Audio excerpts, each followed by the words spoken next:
Ja mēs pareizi un korekti varam bērnam iemācīt gan disciplīnu, gan robežas, mēs varam panākt ārkārtīgi daudz.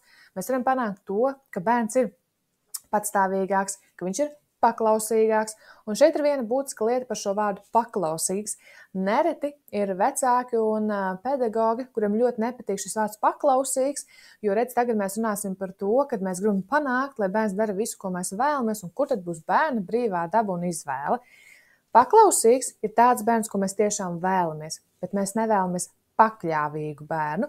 Pakļāvīgs bērns ir tāds, kuram nav sava mugurkaula un kurš neizsaka savu viedokli, kurš dara visu to, ko citi saka. Paklausīgs bērns ir tāds, kuram ir dažādas pieejas un stratēģijas, lai viņš varētu paust arī savu viedokli, un jā, viņš arī var būt dumpiniecisks, bet viņš ar mums sadarbojās un dara tās lietas, ko mēs vēlamies, varbūt ne uzreiz, bet varbūt vēlāk, bet tā tad viņš ir paklausīgs. Mums nav ārkārtīgi liels grūtības ar šo bērnu.